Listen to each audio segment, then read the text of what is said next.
Matthew. And where are you from? From Virginia. Rogelio, Rogelio. And where are you from? Mexico City. I'm from Gilbert, Arizona. I'm from Seattle. And I'm from Brigham City. I'm from Kansas City, Missouri. I'm from Shawnee, Oklahoma. Orem, Utah. New Mexico. My name is John. John. I'm Ryan. Ryan. Where are you guys from? Washington State. California. California. All right. How long have you guys lived here in Provo? 3 years now. 3 years.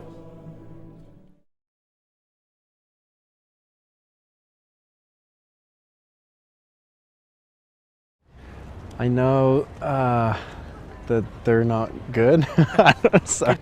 The Bloods and the Crips. Okay. Awesome. Not much. Okay. Not much at all, really. Okay, so would you guys be surprised to know that there are gangs here in Provo? I would be surprised, but at the same time not. I'm sure there are. Yeah. No.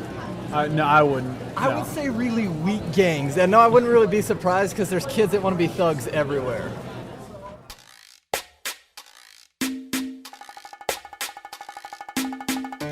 Hey, como ve, aquí de nuevo llegué y con un flow diferente para toda la gente. Así que rieguen la voz, anúncienlo, digan que Jesús con Alex Zurdo llegó. Dándole gloria al que me salvó, sirvo de instrumento y aquí me utilizo. Rieguen la voz, anúncienlo, digan que Jesús con Alex Zurdo llegó. Pa' mi señora que siempre imploro. There is definitely a mentality difference between larger cities and some smaller cities, but I always say that a bullet and a knife is just as dangerous in a small city as it is in a larger city, and there's that risk. You've got kids or adult gang members coming in from other states, and they see kids with their colors, and most of the kids will say, they'll check me, they'll say, where are you from, what gang are you from? But that's just one of the things. If you look like a gang member, you're going to be treated like a gang member, and you don't know where people are from. You don't know their mentality or how dangerous it could be. When they first started was for their protection, was to get away from other people so that they wouldn't be bullied or pushed around, to stop and say, look, we're this and we're going to stop you. We're not going to allow you to do this. And from that, you're always going to find that if we have come from a broken home, we established that, Latino youth, their parents are either here together and separated, or one's here and one has either been deported or wasn't able to come and make it into the United States.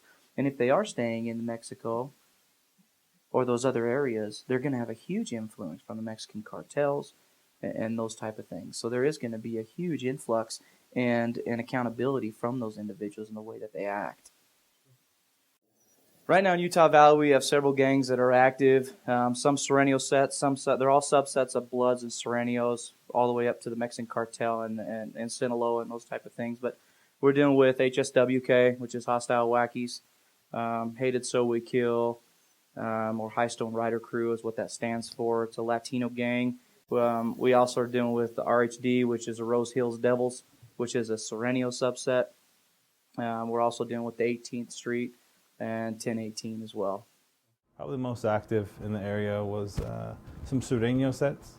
There was lots of different cliques, but specific cliques, HSW, PVL has always been there. They're probably the longest running gang in Utah County. They used to be called Neighborhood Locotes, but PVL is Provo Barrio Locotes.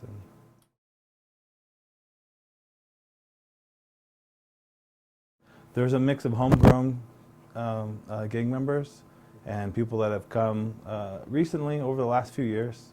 It seems like we've had a lot of move-in gang members from California, Arizona, just other states, other cities here in Utah also. They've come and moved into Utah County. A lot of guys that I've dealt with, especially the hardcore gang members that, for example, come out of California to avoid the three-strike law. The three-strike law out in California, I mean, one more violent offense and you're done. You go to prison. Versus in Utah, we're not dealing with any three-strike laws, and so it's easy for them to run. Our economy is a little bit easier to live on less as well, so you can live off less while you're here living in Utah.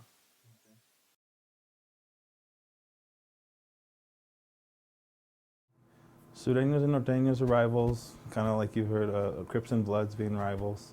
I gotta say that even though that they are rivals, sometimes when it comes to drugs or money, they don't always follow those.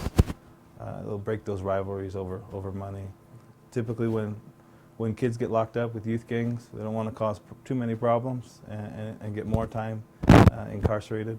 So they'll either call it off. I've seen kids from rival gangs be really cool with each other, and as soon as they get out, then they go back to being rivals.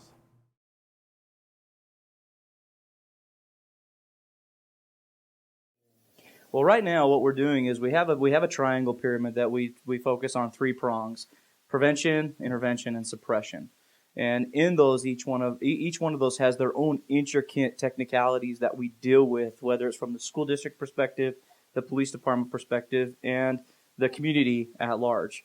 We document them, we're aware of them, we know who they are, and we try to combat them by after-school programs. We talk to them about where they're going, why they've made these life choices. We decided to take an approach to work directly with families. So in Utah County, kind of a history of gang prevention services. Back in '94, they started a group, a task force to address it because they were concerned with some of the issues. They had a pretty big conference. They had 1,000 people attend. And over the years, it's mostly fallen on law enforcement to be in charge of it. And as far as gangs go, you can do really well suppressing it, and then it's good for a few years, and then it'll come back up again if you don't give it more attention. We addressed it from a school standpoint, just to work with law enforcement. I mean, officers are always going to be involved, but it's helpful to have parents, community members, family members be involved. I got to say, for those who are actively involved, it's a big plus to have a strong family support. When I talk to kids about getting out of gangs, the ones that have that strong family support, they're like, oh, I got to do this for my mom, or my dad told me I shouldn't do this. Parents don't think that they have as much influence over their kids as much as their peers do, but they got a lot of say in what those kids do.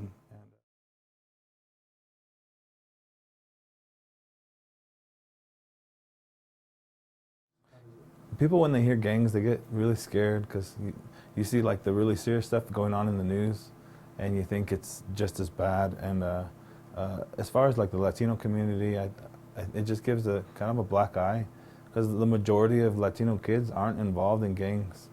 And when the news is reporting on it, and there are those kids that are gang involved, it gives a bad reputation. There's the aspect of denial, depending on the cities that you're at. Most cities don't want to put out there that they have gangs in their cities, and those kind of things are going on. At the same time, there's been some really proactive cities in the county that have addressed it head on, and I really like that approach. I'm a big advocate for prevention. So starting as young as you can with families, when kids are starting to show the signs, working with them and their parents right off the bat. So for me, prevention with the families, with the parents, has been really effective. Know the kids in your neighborhood, the people that you work with, volunteer, coach. There's so many different things you can do to keep things positive for kids. You see kids that are starting to go down a wrong road, be in contact with those parents. You know, a lot of the people that we're dealing with are coming from broken homes. They have no male role models in their lives. Their dads are either deported, moms are deported, they're here illegally, they want acceptance. They want somebody to look at them, and they want someone to tell them that they love them. And the gangs are right there to fill that. We love you, here, come, you can make some money, and we'll take care of you. And what we've found the most effective is, as adults and as policemen, and even as teachers that we found, we have an open door policy. There is somebody to go to. There's somebody that does care about you. There's somebody that will do something for you. And that's the key that we find is we have a lot of people that'll say, hey, I'll do this for you, but they don't follow up with it. These kids are used to being cursed at, being mocked. The worst thing we can do is mock these kids, make fun of these kids. A lot of people look at them because of the way that they dress, and it goes back to the you can't judge a book by its cover. Why not walk up to that kid, ask them how they're doing? Ask them how they are. Do you need anything? Do you need help? Just like we would do with anybody else. If we would be willing to help Granny across the road in a busy street, why wouldn't we walk up to a 14-year-old kid and say, "What's up? How you doing? You know what? Hey, if you're in line, you see a kid looks like a gang member, might be down and out the way that he's dressing. He might be doing it for attention." But these gang members want you to look at them like they're being accepted for doing and dressing the way that they are, just to get that shock and awe factor. But if you treat them like a person, they are people. Underneath all that, they're all people. And they're just thriving and they're begging for somebody to accept them.